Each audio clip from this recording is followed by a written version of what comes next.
Welcome to Kannateri Institute of Chemistry. Today we will see Class 11 Chemistry, first chapter portions, states of matter, homogeneous and heterogeneous mixtures, elements and compounds, Dalton's atomic theory, atom and molecule, atomic number and mass number, atomic mass unit, mole concept, etc. Regarding my credentials, I have a PhD in chemistry from Cochin University of Science and Technology, MS in quality management from BITS Pilani, MSc in pure chemistry from Kerala University, and LLB from Mahatma Gandhi University. Regarding my professional experience, I have authored 10 chemistry textbooks. I have more than 40 years of teaching experience, rich industry exposure, etc.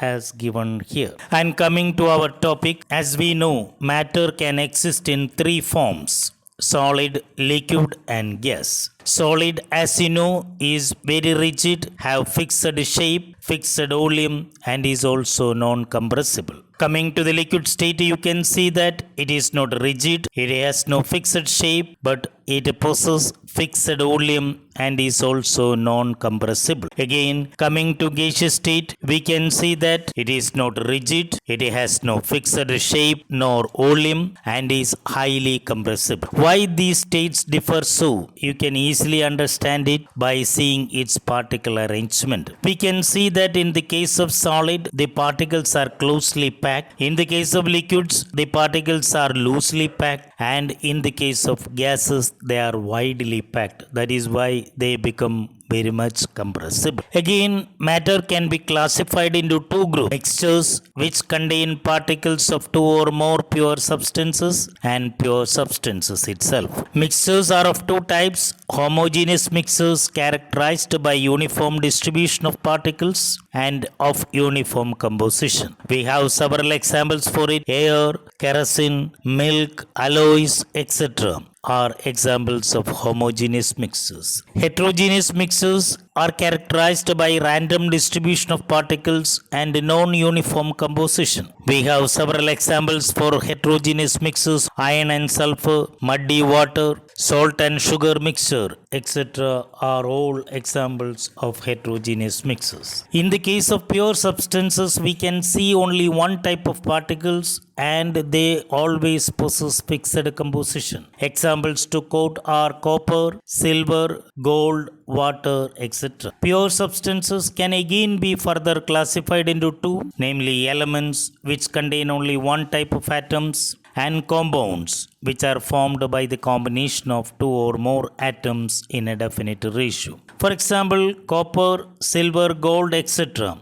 are examples for elements, whereas water, ammonia, carbon dioxide, sugar, etc. are all examples of compound. Now we are coming to the Dalton's atomic theory. Main postulates of this theory are: elements are made up of extremely small particles called atoms. Atoms of a given element are identical in size, mass and other properties, whereas atoms of different elements differ in size, mass and other properties. Number 4, atoms cannot be subdivided, created or destroyed. And fifth postulate, atoms of different elements combine in simple whole number ratios to form compound atoms or molecules. But now we realize that this Dalton's atomic theory proposed in 1803 is not fully correct as of now.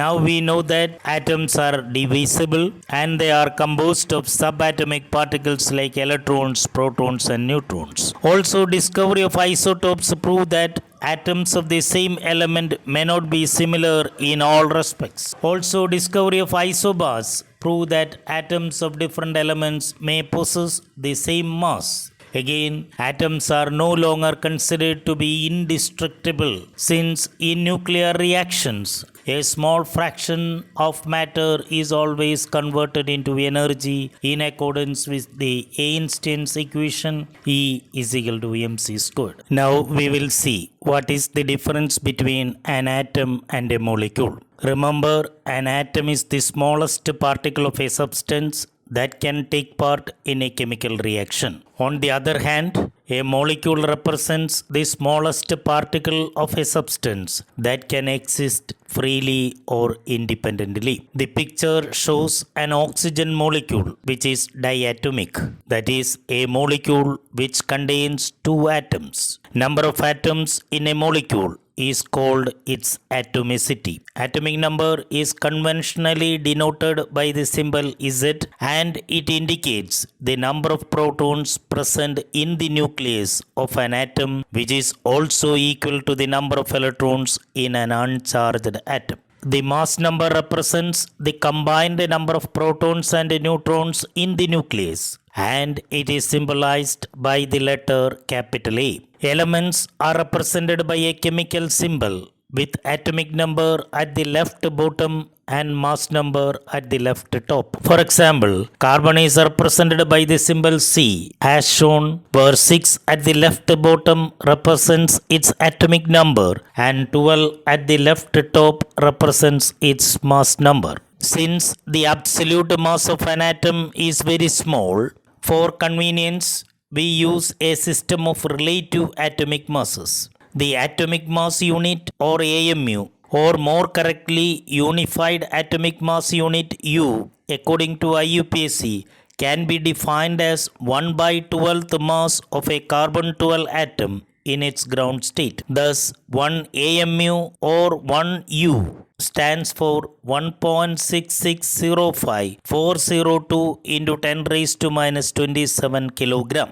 Relative atomic mass is the ratio of the average mass of an atom to the unified mass unit. Determined this way, carbon gets a relative atomic mass of 12 AMU, nitrogen gets a relative atomic mass of 14 AMU, oxygen gets a relative atomic mass of 16 AMU, and sodium gets a relative atomic mass of 23 AMU. Here we can see the atomic number and atomic mass of first 20 elements starting from hydrogen to calcium. If the element exists in more than one isotopic form, then we have to take into account their relative abundance or percentage occurrence for computing the average atomic mass. To find the molecular mass or molar mass of water or H2, we need to add the atomic masses of 2 hydrogen and 1 oxygen as shown, and it will give us a result of 18.01. Now we are coming to the mole concept. Just as we denote 1 dozen for 12 items,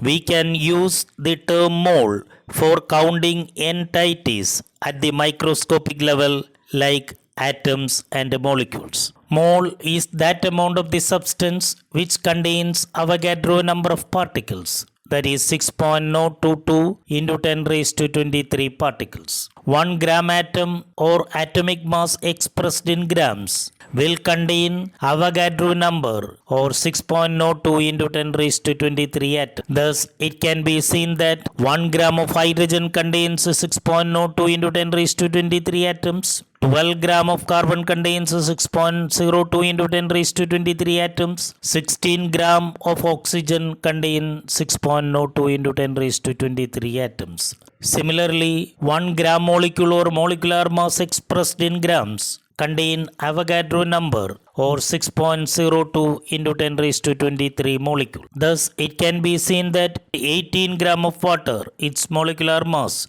contain 6.02 into 10 raised to 23 molecules. This figure shows the amount of different substances which contain Avogadro number of particles or 1 mole. As atomic masses vary, the masses also become different. Thus, it can be seen that 24.31 gram of magnesium, its atomic mass, contain 6.02 into 10 raised to 23 atoms of magnesium. Coming to sodium chloride, which is an ionic compound, we can say 58.44 gram of sodium chloride contain 6.02 into 10 raised to 23 formula units of sodium chloride. Coming to water, we can say that 18.02 gram of water, its molecular mass, contain 6.02 into 10 raised to 23 molecules of water. Now we are coming to the problem part from this area. The first problem is we have to find the number of moles in 8 gram of oxygen atom. Or we have to remember that the gram atomic mass of oxygen is 16 grams. Therefore, the number of moles present in 8 gram of oxygen will be 16 by 8 is equal to 0.5 mole. The second problem is we have to find the number of moles in 12 grams of nitrogen molecule.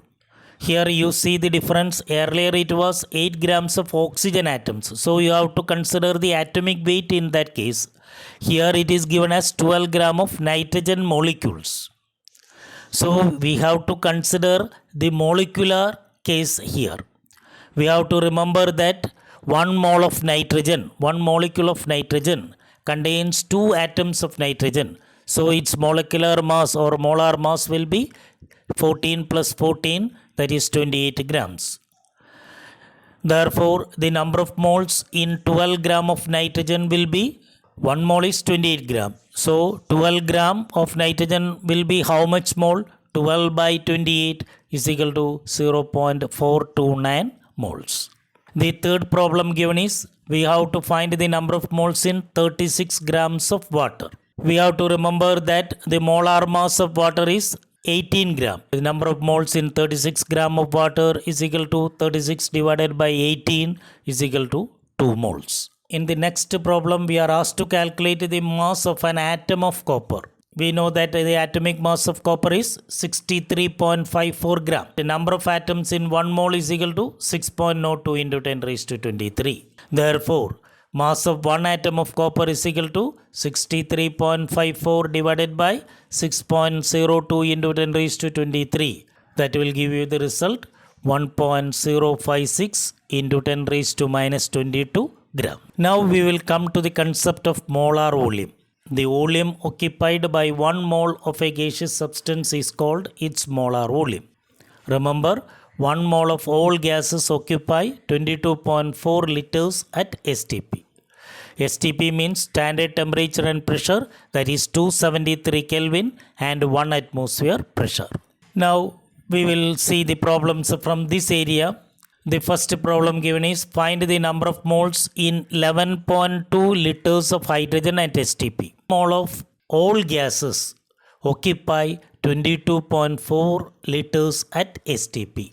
Number of moles of hydrogen in 11.2 liters of hydrogen at STP will be 11.2 divided by 22.4 is equal to 0.5. The next problem given is calculate the number of molecules in 5600 centimeter cubed of nitrogen at STP. Here also we have to remember that the molar volume of any gas at STP is equal to 22.4 liters, or in terms of centimeter cubed it becomes into 1000. That means it becomes 22,400 centimeter cubed.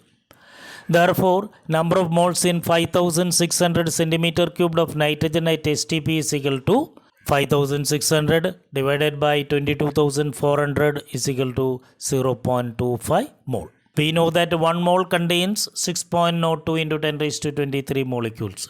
Therefore, how much will be in 0.25 mole? 0.25 into 6.02 into 10 raised to 23 is equal to, we will be getting the result as 1.5 into 10 raised to 23.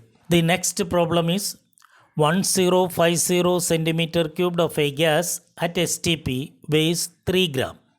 Calculate the mass of a molecule of the gas. Coming to the solution, we can write mass of 1050 centimeter cubed of the gas at STP is equal to 3 gram. Therefore, mass of 22,400 centimeter cubed of the gas at STP is equal to 3 into 1050 by 22,400 is equal to 64 gram. In this particular case, 64 gram of the gas contains 6.02 into 10 raised to 23 molecules. Therefore, mass of one molecule of the gas will be 64 divided by 6.02 into 10 raised to 23, or we will get the result as 1.06 into 10 raised to minus 22. Do you find this video informative? If your answer is yes, please like, share and subscribe. Your support is really meaningful to me. Thanks a lot and see you next time with a new topic. A big thank you.